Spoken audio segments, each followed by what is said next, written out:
इसमें तो ये भी वर्णन कर दिया, इसमें लिख दिया है कि 8 सेर गेहूं में 1 लाख संख्या हो जाती है। सिर्फ पुराण के 50 नंबर के श्लोक में ऐसा लिखा है। तो यही बात मान लें, गिनती का झगड़ा ही खत्म हो गया बिल्कुल। ये जिम्मेदारी महादेव की है। 75,000 रह जाएंगे तो 1 लाख, और ज़्यादा हो जाएंगे तो बढ़िया ही बात है। स्पष्ट लिखा है, इसमें लिखा है कि 8 सेर, किलो से सेर थोड़ा ज़्यादा होता है। 8 सेर गेहूं की संख्या, गेहूं के दानों की संख्या 1 लाख हो जाती है। तो 8 सेर गेहूं, थोड़ा 8 किलो से ज़्यादा उसमें डाल लीजिए। जैसे तोला है वो 10 ग्राम का नहीं होता है, तोला 12 ग्राम का होता है। उसी प्रकार से किलो में 1000 ग्राम नहीं, 1000 ग्राम से ज़्यादा होता है। बुजुर्गों को पूछ लेना, उनको सबको पाई आना ये सब, उन्हें सेरा वगैरह सब पता होता है। तो 8 सेरा, और मैं तो आपको कहूँगा कि 8 सेर की जगह पर 1 सेर और ज़्यादा ले लीजिए। 8 किलो की जगह पे 1 सवा किलो और ज़्यादा डाल लीजिए, तो वो पूरा सेरा हो जाएगा। और फिर ये 1 लाख गेहूं के दाने भगवान शिव के ऊपर चढ़ जाएंगे।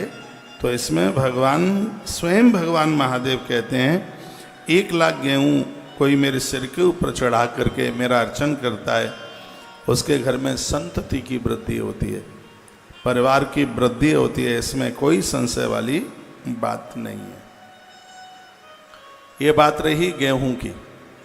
एक मैंने पिछले दिनों में एक वीडियो डाली थी मूंग के दानों के ऊपर। यहाँ लिखा है, मुदगानां पूजने देव शिवो यक्षति वै सुखम प्रस्थानां सप्तके नैव प्रस्थानाधेनाथवा पुनः। मूंग के द्वारा पूजन करने से शिवजी उत्तम सुख प्रदान कर देते हैं। उत्तम, तो आप मूंग के द्वारा भी भगवान शिव की पूजा कर सकते हैं। इसमें वर्णन किया गया, यह करने के बाद 11 ब्राह्मणों को भोजन जरूर कराइए। यह अनुष्ठान तब पूरा होता है। यह करने के बाद में 11 ब्राह्मणों को भोजन कराएं। लिखा है, ब्राह्मणाश तथा भोज्या रुद्र संख्या प्रमाणता। अब इसमें 11 नहीं लिखा है, इसमें लिखा है रुद्र संख्या प्रमाणता। तो रुद्रों की संख्या कितनी है? बस यही तो व्याकरण पढ़ने का आनंद है, तभी कथा आगे बढ़ेगी। बिना व्याकरण के कथा में कुछ भी आनंद नहीं है। इसमें लिख दिया, ब्राह्मणाश तथा भोजा रुद्र संख्या प्रमाणता है। ये करने के बाद ब्राह्मणों का भोजन होना चाहिए। कितने ब्राह्मणों का भोजन होना चाहिए? रुद्र संख्या प्रमाणता। रुद्रों की संख्या कितनी है? रुद्रों की संख्या है 11 रुद्र हैं, 11 रुद्र हैं। तो ये ग्रंथ कहता है कि 11 ब्राह्मणों को भोजन कराइए। 11 ब्राह्मण को, शंकर जी का कोई भी अनुष्ठान है उसमें विधान 11 ब्राह्मणों को ही जमाने का है, क्योंकि रुद्रों की संख्या 11 है। तो 11 ब्राह्मणों को आप भोजन करा दें, और भगवान शिव की कृपा, धर्म अर्थ काम की वृद्धि होगी, मोक्ष मिलेगा। इसमें कोई संशय वाली इसमें बात नहीं है।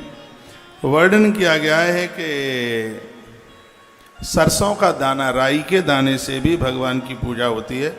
160 तोले में इसमें वर्णन किया गया है 1 लाख राई के दाने हो जाते हैं। अब 160 तोले का किलो बना लेना, कितना बनेगा उतना। 160 तोले में 1 लाख राई के दाने हो जाते हैं।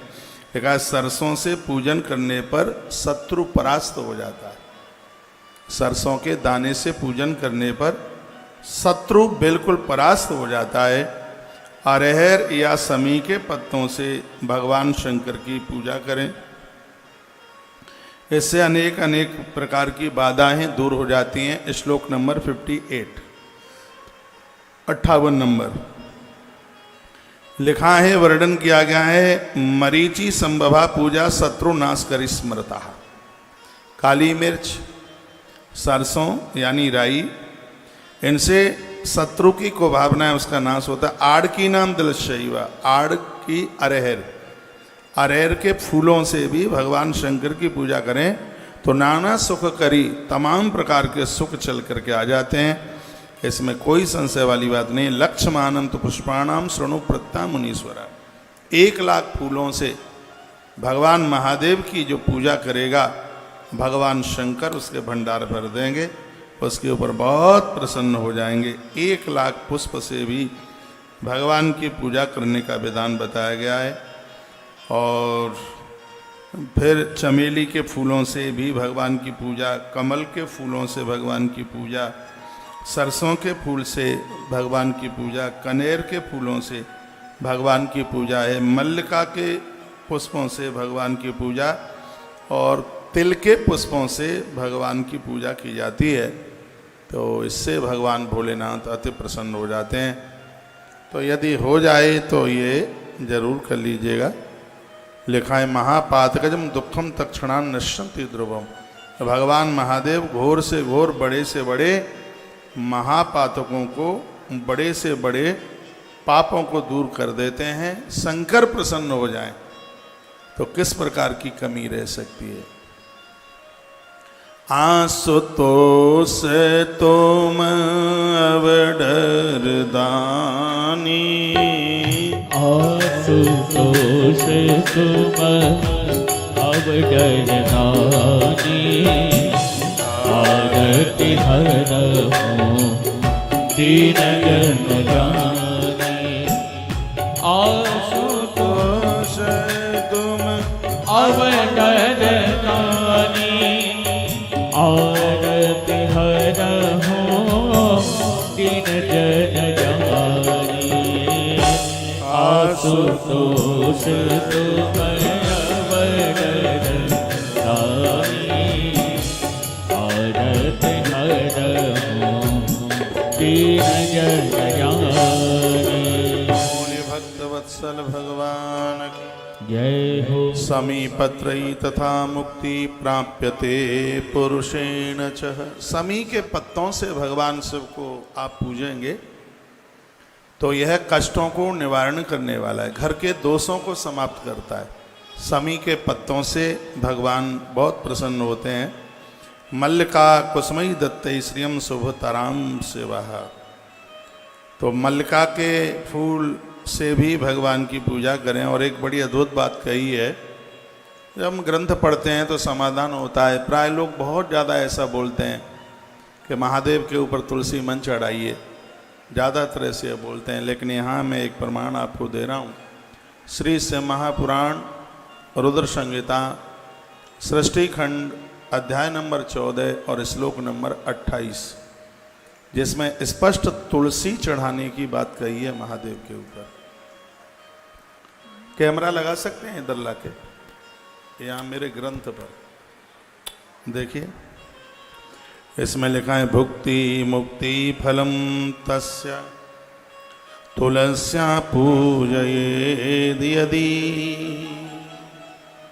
इसमें वर्णन है कि यदि महादेव के ऊपर भगत तुलसी चढ़ावेगा तो संसार की सभी वस्तुएं और दुनिया छोड़ने के बाद भगवान शंकर उसे मुक्ति जरूर दे देंगे। इतनी बड़ी महिमा है ये। 28 नंबर का श्लोक है, मेरी उंगली रखी हुई है यहाँ। भुक्ति मुक्ति फलम तस्य तुलस्या पूजयेद यदि। जो भगवान महादेव की पूजा तुलसी के पत्तों से करेंगे, तुलसी मंजरी तो चढ़ाई जाती है, प्रदोष में तो पूजा पूरी नहीं होती है महादेव की जब तक उसके ऊपर तुलसी मंजरी न चढ़ाई जाए। प्रदोष की पूजा पूरी नहीं होती है जब तक काला तिल न चढ़ाया जाए। ये तो मैंने बहुत बार बातें बता चुका हूँ आपको। और मेरी व्यासपीठ निरर्थक बात, बिना बजने की बात नहीं करती है। हमने एक इंस्टाग्राम पर कोई वीडियो डाल दी कि श्वान पालना ठीक नहीं है, उसको रोटी देना ठीक है, उसको रोटियां दीजिए, उसको पालिए मत। तो आज की युवा पीढ़ी ये सब चीज़ों को मानती नहीं है। तो बहुतों के बात अच्छी लगती है, बहुतों को नहीं अच्छी लगती। अब ना लगे तो हमें क्या फर्क पड़ता है, लेकिन हम तो प्रमाणित बात तो कहेंगे ही। ईश्वर ने हमें भेजा ही इसके लिए।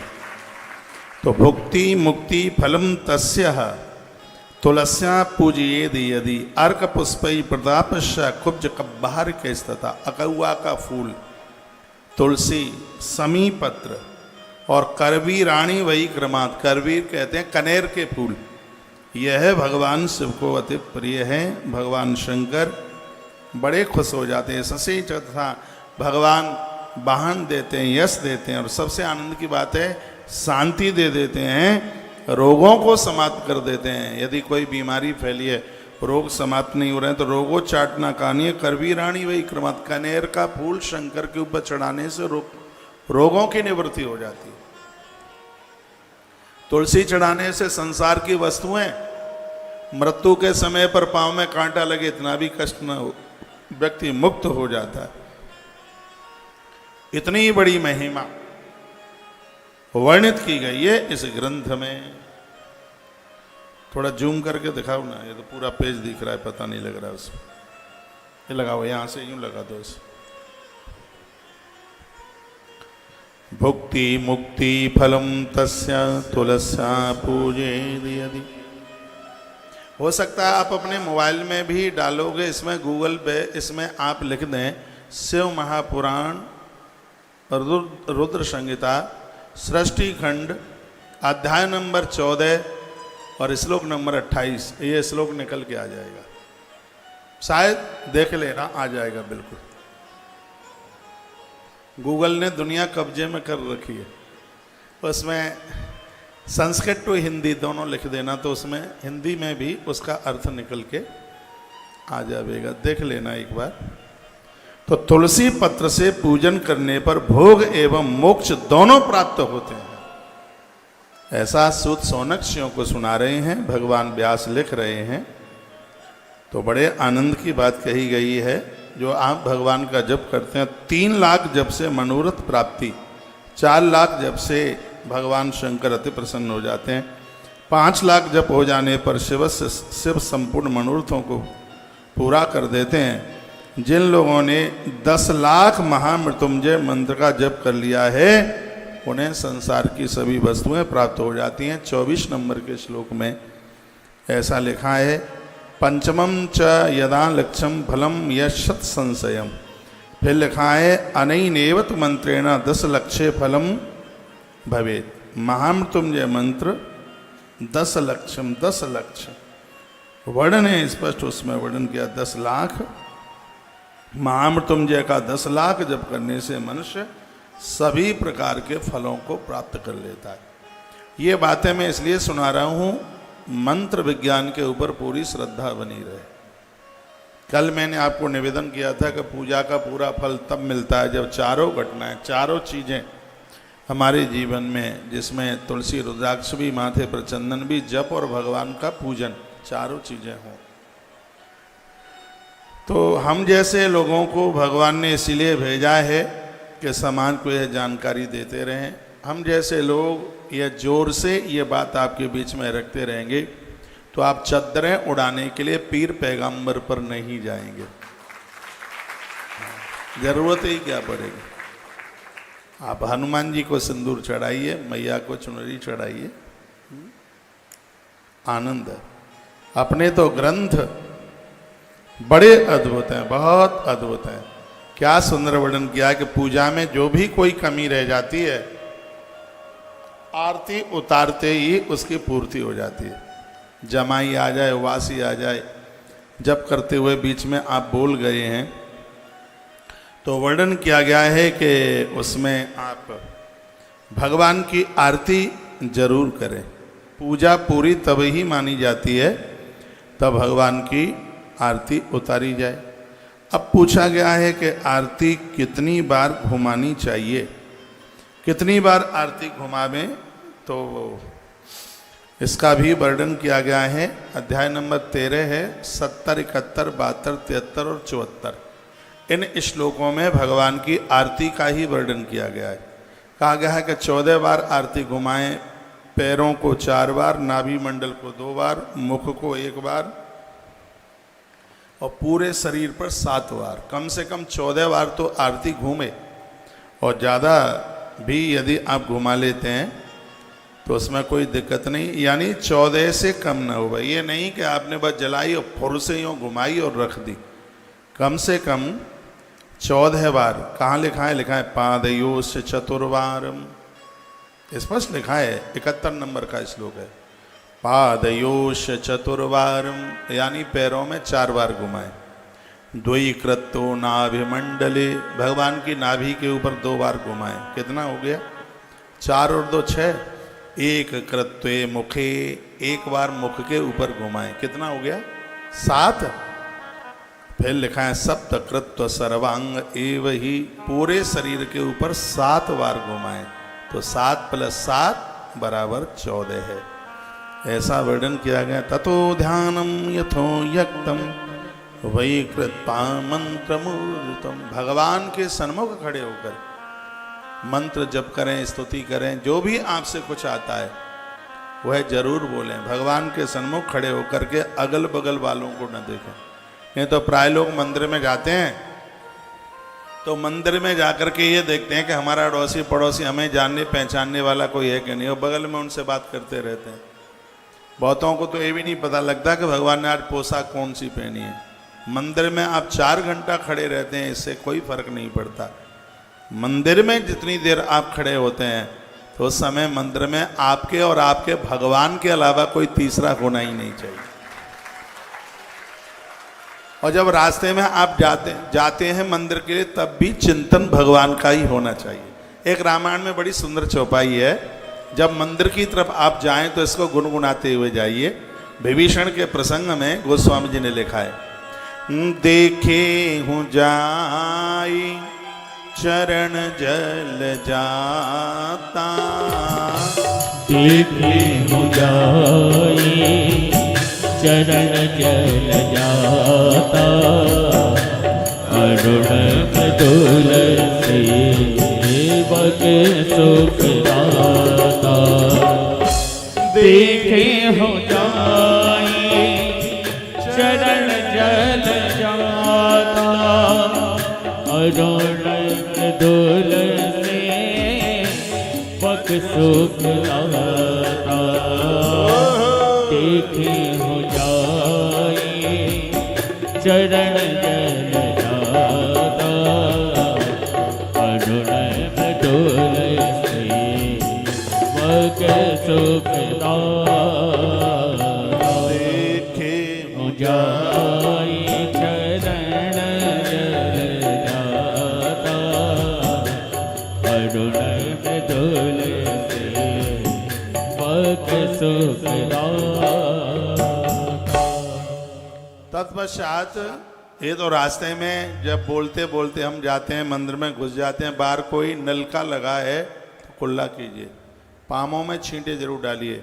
2 काम ऐसे हैं जहाँ पर पहुँचने पर 5 अंग गीले होने चाहिए। हाथ कोहनी तक, पाम घुटने तक और मुंह में कुल्ला, ये 5 हैं।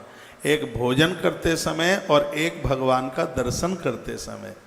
यदि मंदिर में बाहर कहीं नल की व्यवस्था है, कुल्ला करके हाथ कोहनी तक धोइए, पाम घुटने तक धोइए और फिर अंदर प्रवेश कीजिए। भगवान का दर्शन करके परिक्रमा जरूर कीजिए। यहाँ पर वर्णन है ततः प्रदक्षिणाम कुर्या। शंकर जी की अंदर से मंदिर से परिक्रमा आधी लगती है, लेकिन बाहर से पूरी लगती है परिक्रमा। और वर्णन यह भी है कि परिक्रमा धीमे धीमे लगाएं। कैसी चाल होनी चाहिए? 7वें महीने में गर्भिणी नारी की जो चाल होती है वो चाल होनी चाहिए। धीमे धीमे लिखना है तथा प्रदक्षिणाम कुर्या सेवस्य च शनैः शनैः। शनैः शनैः यानी धीमे धीमे, धीमे धीमे। बहुत लोग तो दौड़ते हुए जाते हैं, जैसे कोई घोड़ा दौड़ रहा है तो अगले बार फिर घोड़े ही बनना पड़ेगा। शनैः शनैः, बिल्कुल धीमे धीमे प्रदक्षिणा परिक्रमा धीमे धीमे तथा प्रदक्षिणाम कुर्यां शिवस्य च शनैः शनैः। धीमे धीमे। 75 नंबर का श्लोक है, नमस्कारास्ततः कुर्यात्। भगवान को प्रणाम कीजिए। देवताओं को प्रणाम करने का, भगवान शंकर को जब प्रणाम करते हैं तो ऐसे करते हैं, ये अंगूठा ऊपर होता है भगवान को। और माता जी को प्रणाम करते हैं तो इस प्रकार से, ये इसको योनि मुद्रा कहते हैं। माँ को एक बार इस तरीके से प्रणाम किया जाता है, इस तरीके से दुर्गा माँ को।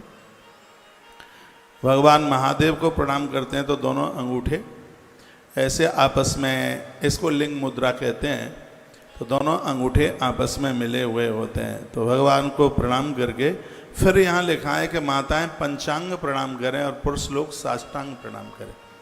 कोई भी कितना भी पूजित हो, नारी को चाहिए कि वो कभी भी लंबे लेटकर प्रणाम न करे, क्योंकि नारी के वक्ष का जो वजन है वो धरती सहन नहीं कर पाएगी, वो रो पड़ेगी।